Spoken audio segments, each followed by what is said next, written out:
gracias, Paco. Y sobre todo me he dado cuenta que tengo varios defectos. Uno, ser inspector de Hacienda, que no es un defecto congénito, es un defecto sobrevenido y además fruto de una decisión voluntaria que tomé cuando tenía 20 años. Se la hice por amor, como la mayor parte de las decisiones que tomamos los liberales. Este es el problema que tenemos.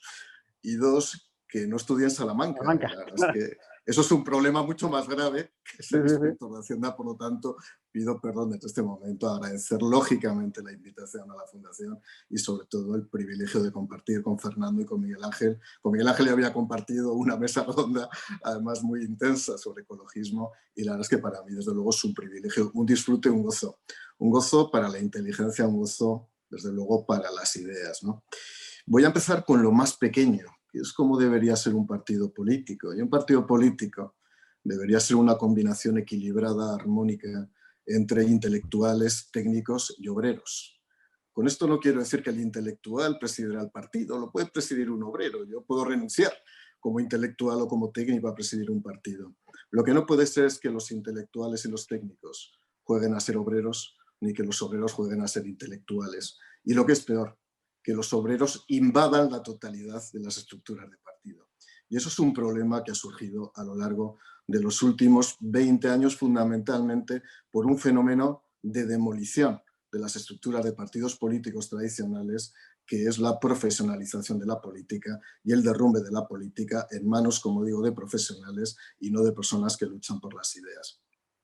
Yo seguramente, esto lo escribí hace poco, lo escribí en una tribuna para El Mundo, no tengo el placer de escribir para ABC, no he llegado todavía a eso, Fernando, me he quedado en El Mundo, pero bueno, ya veremos si consigo alguna vez lo de ABC, que desde luego es la máxima aspiración de cualquier escritor o aspirante, desde luego a intelectual. Pero sí quiero decir algunas cosas. Vamos a ver, en primer lugar, vivimos un momento muy triste desde el punto de vista de la batalla de las ideas, en la política, en la sociedad, en los grupos de opinión. Fundamentalmente porque el oportunismo, el narcisismo de garrafón o de quinta copa por la noche se ha impuesto a lo que es la batalla cultural en sentido estricto.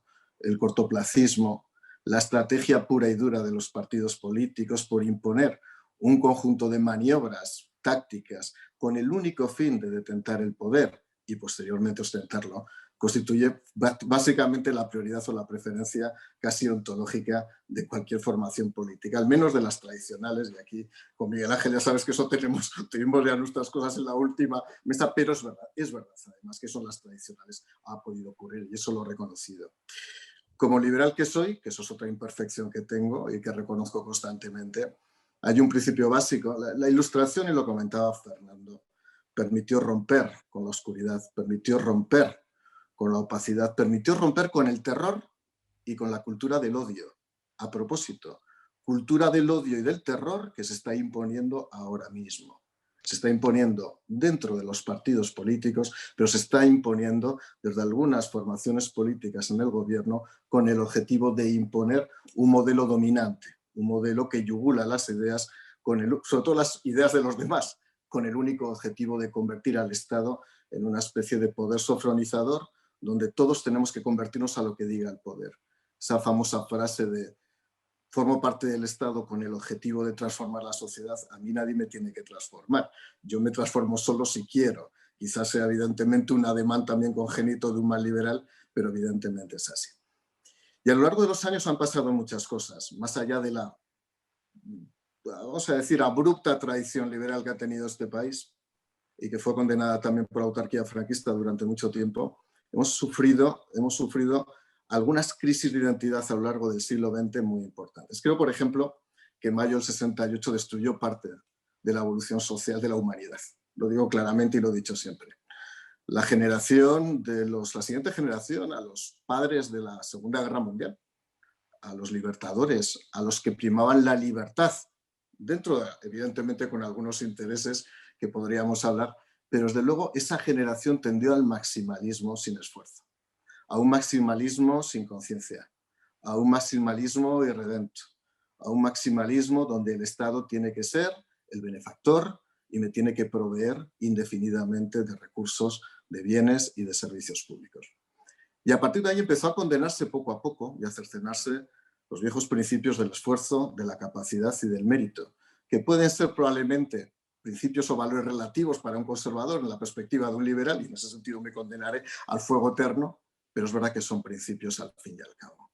La libertad, la igualdad, la propiedad privada, que empieza a estar castigada, lógicamente tenía que llegar el castigo a la propiedad privada en un momento determinado en el que, como vamos a ver ahora, bajo la apariencia, bajo la excusa de la contingencia de una crisis sanitaria, se está imponiendo un nuevo sistema de valores, insisto, que parte de la dominación, parte de la somatización del dolor, de la victimización y a partir de ahí de la transformación. Y eso es gravísimo desde el punto de vista social y político. Por eso, desde el punto de vista del título de la charla de la mesa, claro que hay que librar la batalla cultural. En el siglo XVIII, en el siglo XIX, en el siglo XX y ahora en España, evidentemente, hay que librarla. Porque en los últimos 20-25 años han sufrido varias crisis que han cambiado la identidad. Entendido identidad en el sentido más ontológico del término, del ser humano. En primer lugar, una crisis de seguridad.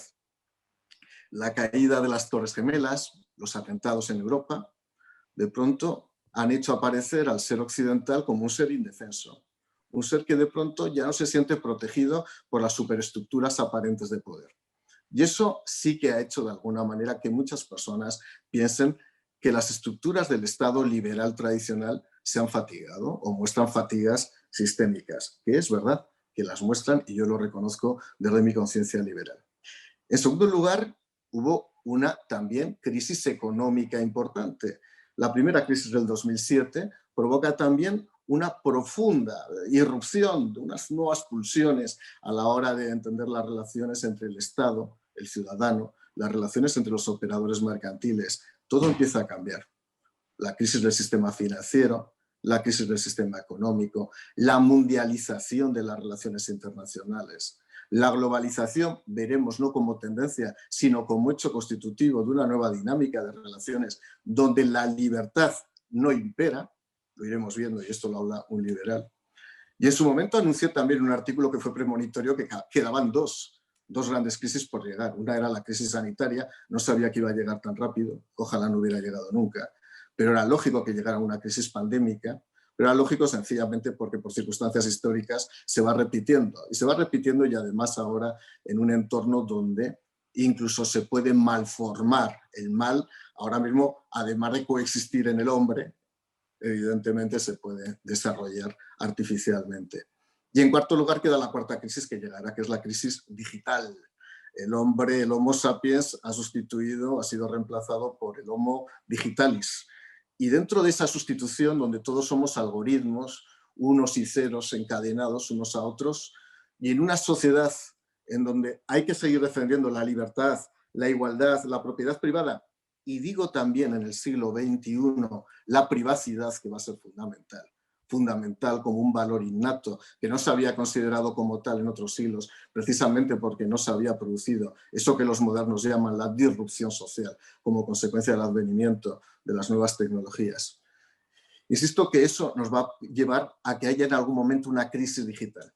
Vivimos encadenados, no estoicamente, sino desde luego con sumo placer a veces, un placer y un hedonismo que ahora veremos lo que ha supuesto la irrupción del hedonismo total en las civilizaciones occidentales. Nos vivimos incorporados a este juguete roto que es el teléfono móvil, las redes sociales, que nos hacen ser seres completamente diferentes a lo que éramos hace 20 años. Y para un liberal, y no soy evidentemente para nada un comunista, ni un marxista, ni un socialista, todo lo contrario, para un liberal yo reconozco que estamos en manos de las grandes oligarquías y corporaciones precisamente que mandan ahora, que son las corporaciones digitales, las corporaciones tecnológicas. La libertad se está muriendo. Es decir, podemos tener un conocimiento enciclopédico, viva el nuevo Diderot, ojalá llegara un Diderot ahora mismo del siglo XXI, pero desgraciadamente Diderot tiene marcas de grandes compañías y no es un Diderot.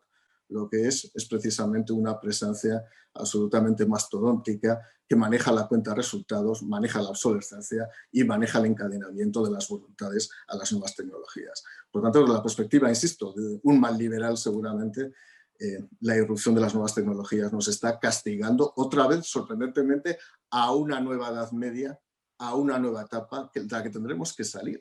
Y habrá que salir desde la conciencia crítica, desde la reflexión, desde el pensamiento crítico. Y esto es muy importante.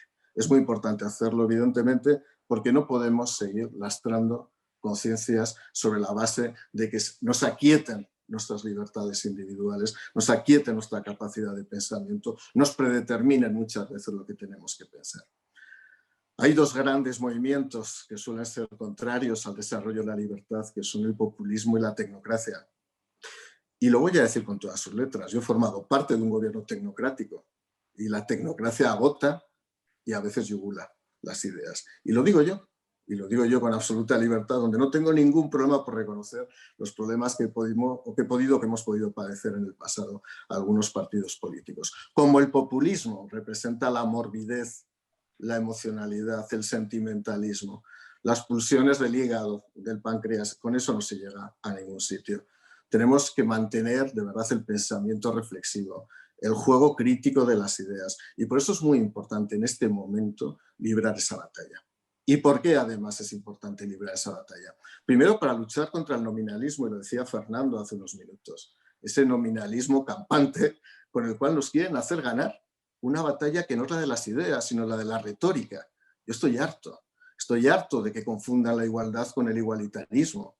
Estoy harto, y he sido secretario de Estado de Igualdad, sorprenderá a un liberal este tipo de cosas, pero cuando alguien lo que propone es un modelo de igualdad de oportunidades frente a otros que proponen el igualitarismo de base o el igualitarismo de resultados, evidentemente estamos hundiendo las bases y los cimientos más sólidos de lo que es el zócalo social de un Estado liberal y que tiene que tender al desarrollo económico y social. Esa es la realidad. Pero es que además los mitos se han convertido en timos, pero los maneja muy bien la izquierda en este país. El recreacionismo histórico, el revisionismo, la apertura de una nueva lectura de la historia reciente de este país no es más que una forma de destitución de la Constitución. Frente a la etapa constituyente, la etapa destituyente, que es la que estamos viviendo ahora mismo. Una etapa destituyente que va avanzando paso a paso, día a día, gramo a gramo, y no nos damos cuenta. Y no nos damos cuenta, o sí nos damos cuenta. Y en algunos casos nadie quiere hacer nada, otros sí que queremos hacer cosas. Porque precisamente ante el trampantojo, desde luego, demencial de la pandemia, hay quien está utilizando este escenario para abolir y para ir rompiendo el conjunto de un sistema de valores que mejor o peor nos dimos hace 40 años, hace 43 años. Nada queda de esa voluntad de acuerdo de los pactos de la Moncloa, nada queda con los errores de los pactos de la Moncloa, que hubo algunos errores, ¿eh?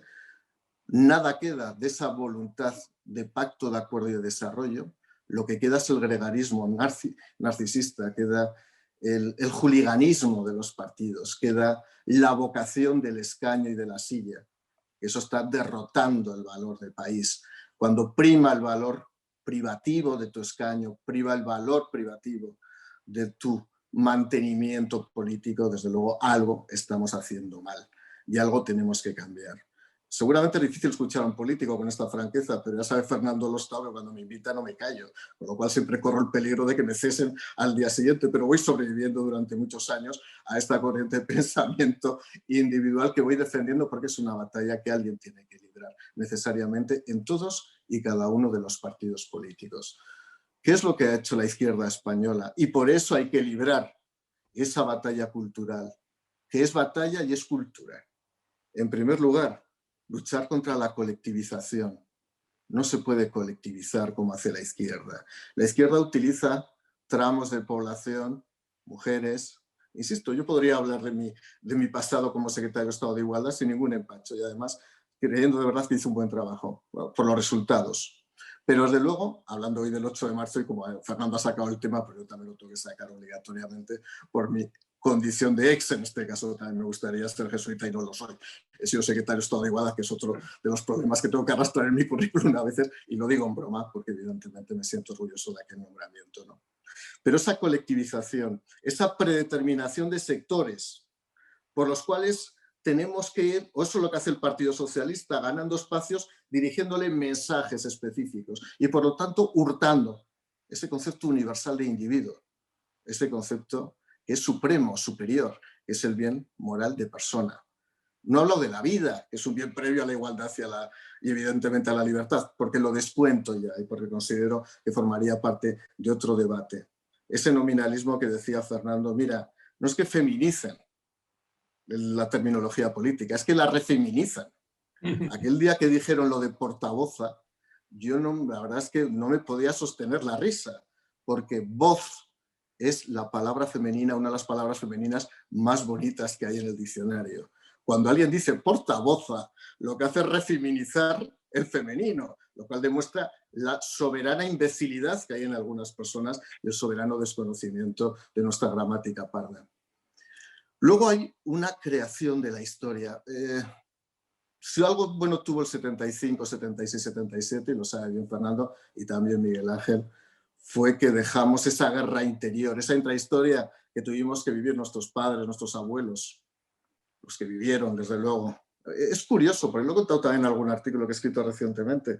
Los niños de la guerra han sido los ancianos del coronavirus. Vaya bucle vital, vaya bucle vital.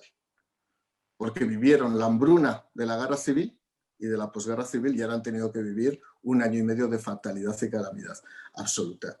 Pues bien, todos sabemos cómo nuestras familias adormecieron, porque tuvieron que adormecerlas, lo que fue el desastre de la guerra, ese desastre goyesco de la guerra. Y estaba adormecido nuestras conciencias familiares, como mi abuela nunca hablaba del tema, a pesar de que ni siquiera pudo casarse con la que fue el padre de mi madre. Esto fue fusilado cuando tenía 4 meses. Mi madre, esta es la realidad, nadie hablaba de esos temas. Y cuando decidimos que la guerra se entierre en los cementerios, llega el Partido Socialista Obrero Español, ya lo intentó González en el 96, pero siguió José Luis Rodríguez Zapatero después, y ya desde luego ahora sin ningún tipo de pudor, lo que hacen es volver a exhumar la guerra de los cementerios. Exhumar la guerra de los cementerios. La guerra ya estaba enterrada. Es lo peor que se puede hacer. ¿Por qué? Porque la izquierda busca en el enfrentamiento, en la colisión, en la confrontación, busca su propia identidad. Y la busca tanto en el presente como en el pasado, recreando mitos y convirtiéndolos en timos históricos. Pablo Iglesias, Pablo Echenique nacen en los años 78 y 77. Es cierto que por haber nacido en ese año no tienes que ser un ignorante patológico, todo lo contrario, tienes todas las formas para haber leído a Fernando García de Cortázar, haberlos leído a otros menos cultos y evidentemente poder tener un desarrollo intelectual. Pero es curioso cómo han asumido la doctrina absolutamente maledicente de los vencedores y los vencidos y una especie de venganza retrospectiva que está anidando en una parte muy importante de la sociedad. Por eso es tan importante luchar. Luchar para intentar convencer a la sociedad o por lo tanto mostrarles algo de esta luz liberal, de que el Estado tiene que ser un ente subsidiario, de que el Estado no se coopta con el objetivo de transformarte, sino que yo me transformaré cuando me dé la gana. Con arreglo a mis convicciones religiosas, con arreglo a mis convicciones liberales, pero con arreglo a mis convicciones, no con arreglo a las convicciones ni a los mandatos de los demás. Por eso atacan ahora la propiedad privada, porque la propiedad privada es la máxima expresión de la libertad individual. Y quería decir eso, y que, por supuesto, en los partidos políticos, de una manera o en otra, y hay que distinguir los tradicionales, los no tradicionales, viendo cómo evolucionan unos y cómo se forman otros. Esa batalla se tiene que librar. Porque el día que esa batalla no se libre, el partido político será exclusivamente una alianza de intereses individuales con el único objetivo de subsistir.